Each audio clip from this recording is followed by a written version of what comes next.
What's going on, everybody? It's your boy, the West Coast Village Hokage Jordan, and welcome to a new series that we're gonna call Black Shinobi Legends. We're just gonna be telling stories about a motherfucking life. So, without further ado, let us dive on in. Of course, today we are bringing you a little bit of Rumbleverse for this video. Although Rumbleverse is not what this is about. This is more just like for funny stories and shit in between me and my boy Destin. He's with me today. Next episode, we're gonna be talking about a story that he's gonna be putting on. So, hey yo, my boy Destin, say what's goody. Hey, what's up? What's up? What's up? Yes, sir. So, I'm gonna call this story Wood in the Woods. Alright? Alright, so the setting of the story. Okay, so pretty much every story that we're gonna be telling in this series is gonna be a college story. As you guys may know, me and my boy Destin, we went to college together. So, you know, we've been through a lot of shit, and some funny ass stories is about to come from what the hell happened. So, this is a bit of like, as you can tell by the name of the story, this is one of them stories. One of them stories, if you catch my drift. So there's one day when I was DJing at the Viaduct, right? And for those of you who don't know, Viaduct is a bar and a grill that I used to DJ at. Cause you know, motherfucker like music, Destin likes music. We're both music majors from school, so you know, I had a music job. So I was DJing at the Viaduct one day, and there was this girl who was like dancing on this other girl, and it kind of threw me off because, you know, like from where I'm sitting, I'm like surveying the crowd and stuff, looking at all the women shaking asses because I'm playing ass shaking songs, you know, as a DJ usually should. And I just so happened to look to my side, and I see this girl twerking on this girl, and some dude just kind of like standing off to the side, which is basically like a girl, like dude surveying like when a girl's available for them to twerk on her, like twerk on it. That's essentially what it is. I'm sitting there in the DJ booth, and I'm noticing this dude on the wall, and I'm like, bro, why isn't he like fucking grabbing anybody? Like, what's this dude's problem? So, you know, I'm watching for a little while longer, and I noticed that like he like walked up to the girl in front of him, which apparently like he knew the both of them because of the way that he was interacting with them, or so I thought. So, you know, I'm sitting there like, hey yo, what the fuck going on here?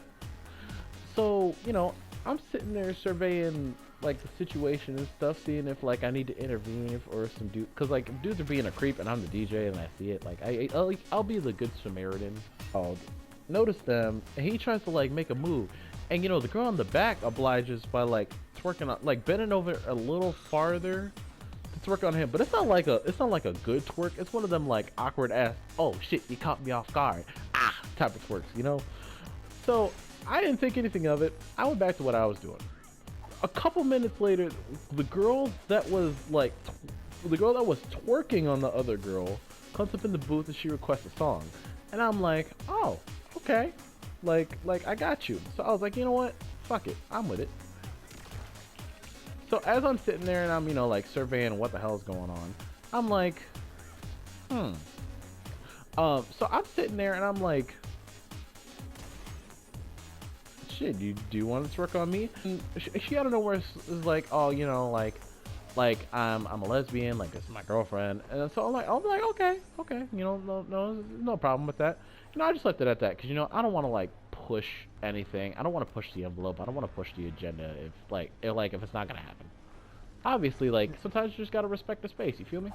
You know, fast forward a little bit later, like it's like the end of the night. It's roughly about right, and I'm sitting there and I'm like, okay, like, you know, she basically gave me the hint and stuff. So like, I ended up just kind of like casually going up to her and talking to her as her and her girlfriend were leaving. And, you know, at this point, like, I was getting paid and like automatically could like walk outside at that point. Like, as time goes on, like, I got like comfortable and stuff, like being where I was, and then I would like stay after. And stuff and just, you know, do what I needed to do.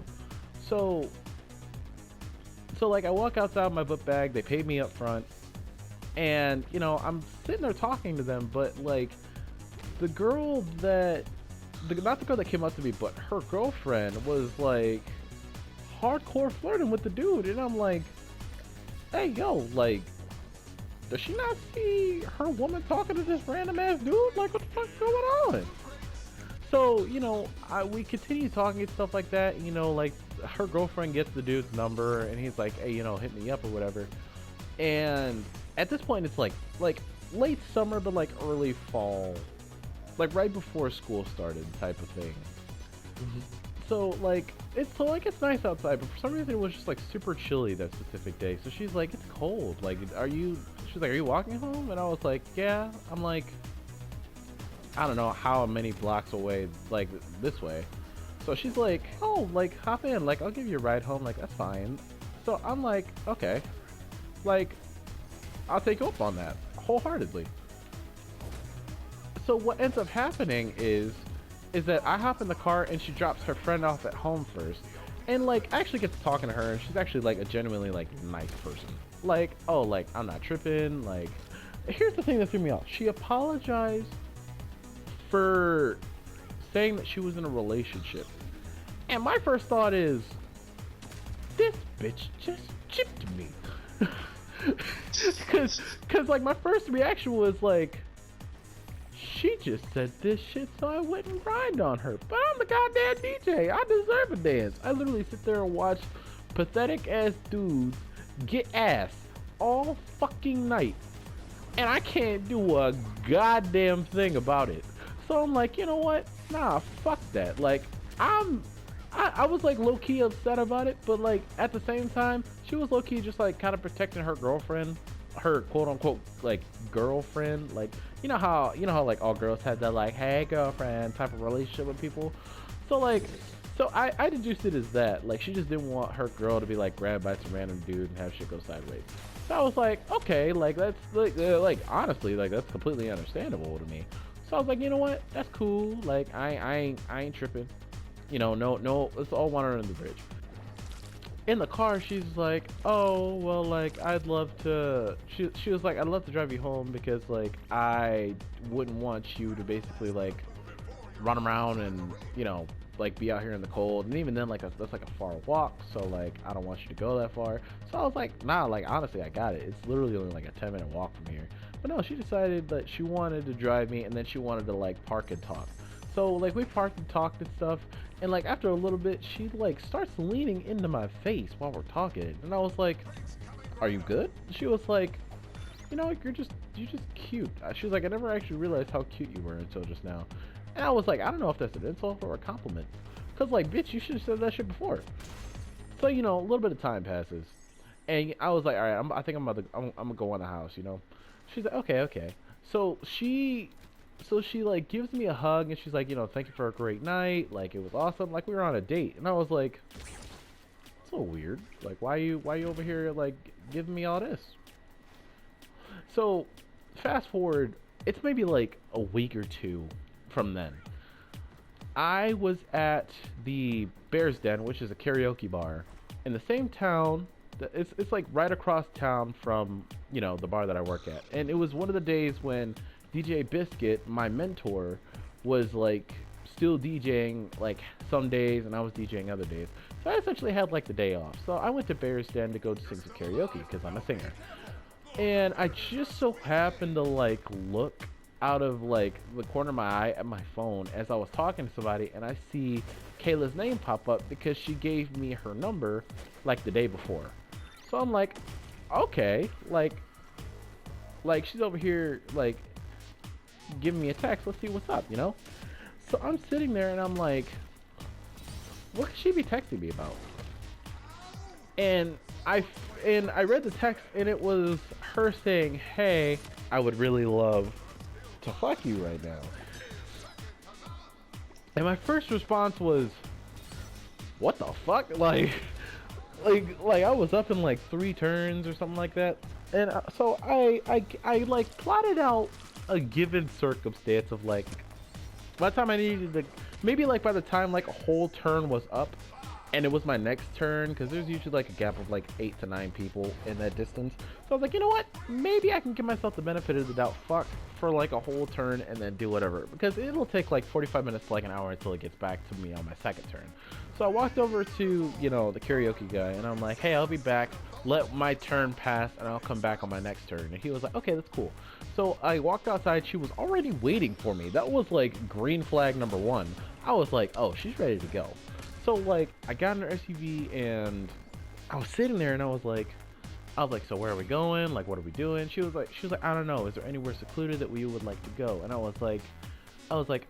don't know. So my first thought was going to the park. I recommended Hedges Boyer because I was like, nobody's there. It's dark outside already. You don't gotta worry about, anybody really being around there. So she was like, you know what? That actually sounds like a great idea. It's nice out. Why not? So we drive down into Hedges Boyer Park, and for those of you who don't know how making a baby works, I'll use young Don the Sauce God terms. So when two parents or two adults are cooking in the kitchen, they have a pot. Sometimes, if you put sauce in the pot, a baby will pop out eventually. But people can either put a lid on the pot, a dude can put the lid on the pot to safely make sure that, no babies can be made. Or a woman could put a little spice tablet in the pot to make sure that no babies are gonna pop out of that goddamn pot. So, luckily for me, she had the spice tablets in the pot already. So I was like, oh, this is perfect. Here's where everything went wrong. The moment she parked, okay, so we didn't park in like no parking lot. No, she pulled onto one of like the soccer fields. And like behind this like bathroom outhouse pavilion thing. So like we're completely covered. There was actually a family at a pavilion like toward the main road of the park. But we drove down the road a little bit, so we disappeared behind the trees, and then she drove behind the little outhouse thing. So I'm sitting there and I'm like, this is either the greatest or the dumbest idea ever. So, some time passes. The moment she parks the car, she like leaps over like the middle armrest console thing in between our seats, gets on top of me and starts making out with me. Like, I was like, okay, we're getting somewhere very fast. And then that turned to her saying, it's cramped in here. Like, can we step outside to do this? And my first instinct was thinking about the people that were not too far away at that pavilion. And I was like, I don't know if you want to do that, seeing as how close those people are. And she was like, no, it's fine. I promise I'll be quiet. And I said, you know what? If you say you're gonna be quiet, that is a-okay with me. And boy, was that the beginning of the end. Cause as we got started, she proceeded to open her trunk. Well, she took her shorts off, and then she proceeded to lay down on the edge of her trunk, so her nana was facing me. And I'm sitting here like, this is getting somewhere very fast, and I was not expecting it to happen like this. So she decides to then look at me. So I said, okay, that's fine by me, because this is like a soup. Like a soup's about to be in this motherfucker. You feel me? So I said, okay, that's fine by me. So, we get to cooking in the kitchen. And unexpectedly, she starts moaning profusely. Like I had triggered some like primal instinct in her for her to just let it all out. And so where I'm standing, I can lean back slightly to look around the corner of the pavilion, because it's like just ever so slightly visible. Like the pavilion that they're all sitting at is slightly visible from where I was if I lean back far enough. And I just so happen to see all of their heads turn as she started to moan super loudly. So I was like, alright, maybe I'm getting in a little far over my head. So as we continued, she told me to don't stop. And the whole thing goes on, and we go through the whole escapade. I cooked in the pot, all that. The problem came afterwards. After I put the special sauce in the pot, she then turns to me and says, just so you know, I didn't take the tablet today. So my immediate reaction was to immediately, right then and there, freak the fuck out.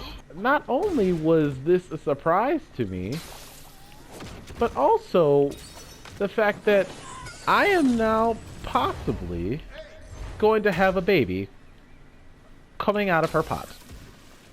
As we exited the woods and we drove up the path to the main street, the family that was at the pavilion, keep in mind, it's like 11 o'clock at night. The family that was at the pavilion is packing up to go, and every dude turned his head in synchronization to look at the car, and all 4 or 5 of them held a thumb up toward the SUV, meaning they heard us cooking in the kitchen in the middle of the goddamn woods. And that is my story for this Black Shinobi Legends episode. If you guys would like more videos like this, make sure you guys like, comment, subscribe, share, hit the notification bell down below so you guys are reminded of more videos coming to you guys via West Coast Village. I would love to thank my boy Destin for joining me on this. I hope I didn't scar you for life with, you know, this horrendous story of wood in the woods. But I would also like to say that the next episode will be Destin's story for the next Black Shinobi Legends. So, if you guys want more videos like this, make sure you guys hit that subscribe button, like, and comment down below more topics that you guys would like to see. Of course, we chose topics this time, just that way we can get the series kickstarted, but let us know what you guys would like to see. But, of course, all my Shinobi and Kunoichi out there, this is your West Coast Village Hokage, signing off in the Shinobi address. Peace out, my allied Shinobi Nation, and I'll see all of y'all in the next one.